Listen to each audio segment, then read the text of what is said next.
Hey, I'm RejectedShotgun and welcome back to Arcbound. This is my huge Halo 3 mod project that I've been working on and polishing and refining for the last little while, and if you did not see my last video on this mod, there's a link at the top right, but I will be covering mostly everything from that video and much more as I've made tons of new improvements to it. What you're seeing here is a small taste of the different vehicles and things that I've got in this mod. Now we've got Scarabs, even the AntiAir Scarab that I made. We've got new vehicles that you might not even have known were in Halo 3, such as the Seraph here, and the little Prophet's chair, Prophet of Regrets chair, the little Defender from Snowbound as an actual vehicle, and of course the usual suspects. We've got Pelicans, Phantoms, Longswords, my lovely AA cannon that I'm quite proud of, and the other usual suspects that 343 gave us, the Elephant, the Anti-Air Wraith, and the Troop Warthog. On top of that, I have a brand new weapon added to the Halo 3 Sandbox called the Nuclear Designator, which I'm very excited to show off. Before I do, I would just like to show off some of these vehicles real quick, so let's do that. Before I even get into the big ones, one of my most highly requested features was making the Troop Warthog rideable.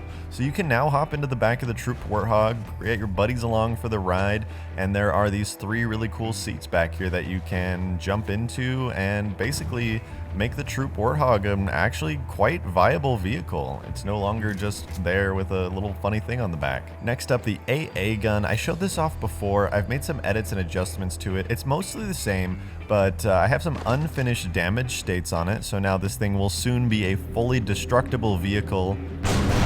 It's still as loud as ever, unfortunately, for your ears, but this thing is going to explode in a big Scarabby explosion soon, and I'm super excited to show that off in the next video. I was hoping to have it done now, but it was just one of those things that I kept getting sidetracked on while I was working on these bad boys over here. Next up, the Longsword is just about the same as before, but I have increased its speed, removed its boost, and essentially tried to make it a much more unique vehicle. My next goal with this is actually to give it more unique weapons. Right now it's actually currently using the Hornet weapon set, which is admittedly very basic and not particularly inspired, but I am going to add some kind of nice rocket barrage or bomb dropping effect to this thing so that it actually has a much more unique place in the sandbox. So, oh no, the Longsword is going to be getting a very nice treatment soon. The next thing that I actually did was on the Phantom over here. Now, it's kind of a pain, to be honest, to get the Phantom fully working in Halo 3 because, well, the turret on the front never likes to work, but I finally came up with a fix for it, and now the Phantom is fully functioning with a player-controlled turret that other people can also hop in and optionally use as a co-pilot seat to shoot while you fly around. I plan on making another variant of the Phantom where these side doors with the little plasma turrets are actually closed off, and like a Halo 2 style, there will be two more chin guns poking out so that this thing can be really just a beast to go up against, something very scary. Oh, I can't tell if my Phantom just got hurt or if the AA gun did. Either way, there are going to be some crazy, crazy moments where people just ram crap into each other. Next up is the Pelican, the greatest vehicle of all time in any game ever. It's essentially the same as before. I've nerfed the rocket pods a little bit because when you can fire like infinite amounts of rockets from this thing, it's kind of insane. But everything is really polished up on the Pelican now. I've even adjusted the speed at which the wings turn and things to try and make it a bit more smooth and realistic, because technically these were never supposed to be flown by players and the animations were all set up for AI. So I've really tried my best to polish it up, and things like the landing gear are still in place and working really nicely, and I am quite happy with it. Hey, future RejectedShotgun here. I totally forgot to show this in the original recording, but if I shoot the Pelican a bunch, I spent a crap load of time actually making the Pelican a fully destructible vehicle with various different damage states, and while I'm flying this thing around, you'll actually be able to see things like smoke and fire on the wings, which is, I feel, pretty important for making this an actual multiplayer vehicle.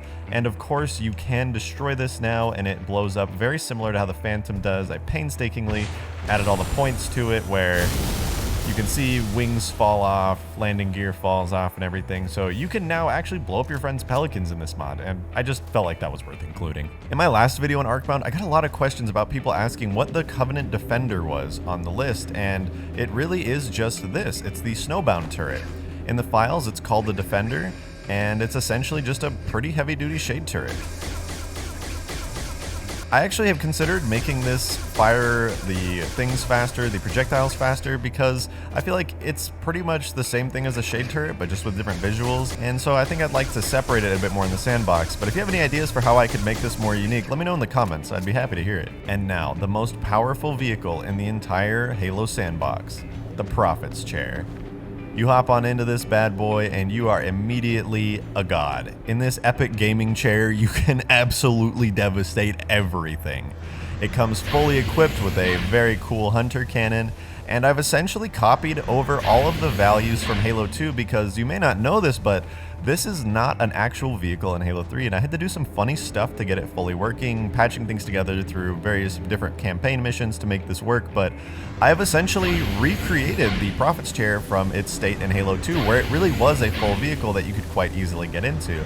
So now you can go around blasting people in your super epic gaming chair, no problem at all. Next up, I'm quite happy with how this one turned out. This is the Seraph. Most people don't know that this is actually a vehicle in Halo 3, and I certainly didn't until I started poking through the files, but the Seraph really is in the game, and it's quite interesting. You see it in Halo Reach looking a lot better, but here in Halo 3, it looks like Bungie decided to reuse the Seraph model from Halo 2, give it a nice normal map and some textures and stuff, and it was only ever found in one very short cutscene on the mission The Ark. But of course, I wanted to make it an actual vehicle. I gave it some enhanced effects, and yeah, made it kind of a beast as well.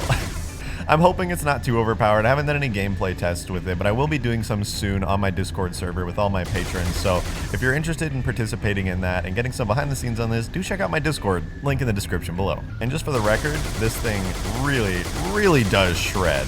And it goes honestly uncomfortably fast if you boost. I think I'm gonna have to nerf this thing and its insane speed. So next up, I'm gonna get mildly technical. So in Halo 3, the way that the networking code for the game works is in multiplayer, things are really cut down, and certain things like AI and scarabs and stuff don't function right, and they won't actually sync up with the other players in your lobby. So if I were to try and just plop down a regular old scarab straight from campaign, I would be the only one seeing it move around, and people would basically just see me floating around the map as a Spartan. So the gist of it is, scarabs don't work in multiplayer. However, I have a very funny and scuffed fix for it, where unfortunately the scarab doesn't have any collision and I can fly right through it. But as you can see here, I can in fact drive the scarab. And other people can see this, and it syncs perfectly in multiplayer, and this is a strange kind of conversion that I came up with that worked better than I really could have hoped for. And even though it does have some issues like no collision right now there are scarabs on Arcbound that are fully multiplayer compatible. I've also gone ahead, as you can see, and added a custom HUD to the scarab, where when you shoot the beam, it does a little charge up and it kind of obliterates everything, which I thought was pretty fun. And you can kind of just devastate people with this. This is a lot more polished than the scarab on my Halo Reach Extinction map was, minus the collision issue, of course. And everything is fully destructible still. The legs and the back panel and everything can be destroyed. You can blow up the scarab from the inside. And overall, things genuinely worked out better than I expected them to. And of course, the top turret works as well. And you got these very cool Halo 3 sounds. Something I really missed when making Extinction was that there really just were no proper scarab sounds in the game, so it's very cool to actually shoot this turret here, hear things working properly, and it's quite exciting. And next up, we have the AntiAir Scarab. I'll just drive it around from the head just for a second, because the main thing on this Scarab is actually, of course, the massive anti-air gun on the back.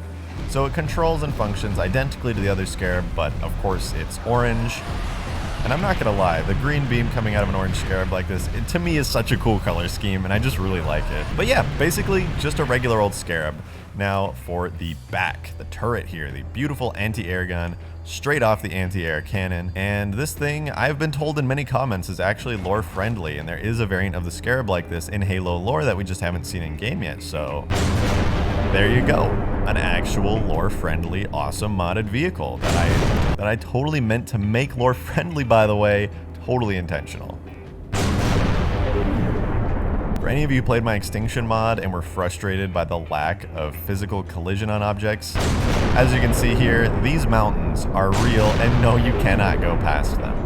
In case you were worried that I made the map smaller by adding these mountains, I did not. Anything that you might feel being smaller here is just a side effect of not being able to see infinitely off into the distance. Now, this map is just as unbelievably massive as it was before. But rest assured, you still have an insane amount of space when I release this map to just go crazy with your friends. Now, next up, I have something really, really exciting that I'm super, super happy to share, which is this, the Nuclear Designator. This is my first all custom weapon that I've really put a lot of work into polishing and making look cool. Custom HUD, custom model, custom little animation for when you're shooting it.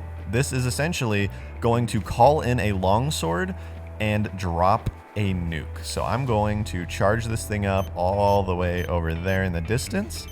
And you can see my little reticle spinning. You can hear some beeping, and just like that, we get a little red flare off into the distance. And keep in mind, this is not done, so it might look a little funny, but after the red flare sits for a minute, a longsword comes in and boom! Drops a nuke right onto that exact point, absolutely devastating everything. Last time I showed off this nuke, it didn't have a weapon or anything associated with it, and I've also done some enhancements like making a shockwave there. You saw it pushed me back. Certain vehicles got EMP'd and flung away. The Warthog, unfortunately, did as well. So when you're actually playing in the game with this target designator weapon, you'll definitely not want to put this in your map lightly, because, I mean, being able to call down a giant nuke from the sky is going to very much change the battlefield a lot. Now, I have lots of other things I really want to add to this mod to enhance it. One of the things that I did beyond adding the AI here, which I've color-coded now, is that I've actually added in some forged terrain objects. So using my massive forged terrain cube, I'm going to make this jackal vanish out of existence. And yeah, the power of the forge monitor is not to be trifled with. So this here is essentially just a massive forge piece that you can use to create structure. It is a cube, of course, so it's not the most detailed scenery ever, but it's basically got nice mountain textures on it, and it's a bit more organic than just a straight up cube. It's got these nice, like, roughed up edges. This turned into this from a little sandbox cube from the Sandbox map, but I tried to very heavily edit it, and everything on it works very properly. I can go stand on it, I can shoot it, I can throw grenades off of it. It is really just a fully working forge prop, so you can use these in your map, as well as these really, really large ones that I've made here. So you'll have a lot of options to make large structures, and I'm planning on adding many more forge pieces, not just rocks, to this before I end up releasing it. And if you want to see any progress on that, like I said, over on my Discord server, I'm constantly posting updates. So if that interests you at all, go and head over there and check it out. I'm always on. The last thing I want to say is that I actually want to make certain things like the frigate flyable, not because it makes sense in a space of this size, but just because it would be fun. So I'm hoping in the next video update I do in this map, we'll have some flyable frigates, maybe even a capital ship like that one, or the cruiser, which I have not moved yet, unfortunately, that is hiding behind the mountain, where I'll move that into a better spot so you can, see it better and make it look cooler. But yeah, I'm gonna pretty much just do as many vehicles as I can, come up with as many cool ideas as I can, and if you have any suggestions, I would love to hear it in the comments for what you'd like to see in this mod, because really, I just want to make this map the best and most fun that it can be. So I guess I'll just say thank you very much for watching. If you enjoyed, please leave a like, and if you want to see more Halo mod videos like this, go ahead and subscribe so you can get my Halo mod videos in your feed. Anyway, thank you so much for watching, and I will see you in the next one. Bye.